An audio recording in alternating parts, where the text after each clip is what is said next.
బీచ్లను పెద్ద ఎత్తున అభివృద్ధి చేస్తామని ముఖ్యమంత్రి చంద్రబాబు అన్నారు. విదేశీ పర్యాటకులు సైతం ఆంధ్రప్రదేశ్కు వచ్చేలా చర్యలు చేపడతామన్నారు. ప్రధాని సూచన మేరకు ప్రజలంతా పొదుపు చర్యలు చేపట్టాలని కోరారు. ఎక్కడో పశ్చిమాసియాలో యుద్ధ ప్రభావం మనపైన పడింది. ఎరువుల ధరలు పెరిగాయి, ఎగుమతులు తగ్గాయి, ఆయిల్ ధరలన్నీ మండుతున్నాయి, గ్యాస్ కూడా దొరికే పరిస్థితి లేదు. దీనికోసం మనందరం నా దేశం నా బాధ్యత కింద పనిచేయాల్సిన అవసరం ఉంది. ప్రధానమంత్రి నరేంద్ర మోడీ గారు ఒకటి చెప్పారు, 7 ప్రిన్సిపల్స్ పెట్టారు. ఎవరైనా పనిచేసే వాళ్ళు వర్క్ ఫ్రం హోమ్, అనవసరమైన ప్రయాణాలు తగ్గించుకోవాలి. 2, ఏదైతే బంగారు కొనుగోలు చేయడం తగ్గించాలి, ఎందుకంటే నిల్వలు లేవు. బంగారు కొంటే మన డబ్బులన్నీ విదేశాలకు వెళ్ళిపోతాయి. 3వది పబ్లిక్ ట్రాన్స్పోర్ట్ నే వాడదాం.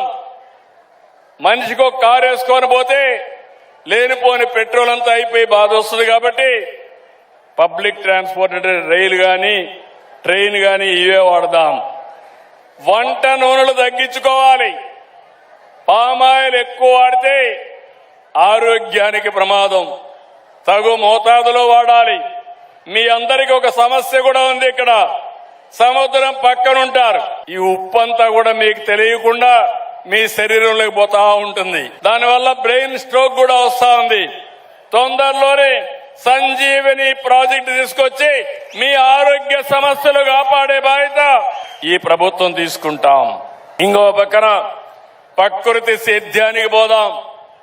చేపలు కూడా ప్రకృతి సేద్యానికి పోదాం. ఇప్పుడు సీవీడ్ కూడా మనం గాని మన రొయ్యలకేస్తే బ్రహ్మాండంగా తింటున్నాయి. ఫీడ్ కాస్త తగ్గిపోయే పరిస్థితి వస్తా ఉంది. అలాంటి నూతన విధానాలతో ముందుకు పోదాం. 2వది విదేశ ప్రయాణాలు తగ్గించి, టూరిజం తగ్గించి, విదేశస్తులే భారతదేశానికి వచ్చేట్టుగా, మన బీచ్లకు వచ్చేట్టుగా, మన సముద్ర అందాలను చూసే విధంగా మనం తయారు చేసుకుందాం. ఇక్కడ బ్రహ్మాండమైన బీచ్లు ఉన్నాయి. ఆంధ్రప్రదేశ్ లో ఉండే బీచ్లు ఎక్కడా ప్రపంచంలో లేవు. మీరందరూ సహకరిస్తే ఇక్కడంతా బీచ్ రిసార్ట్స్ తొందరలోనే వస్తాయి. విదేశస్తులు ఇక్కడికి వస్తారు.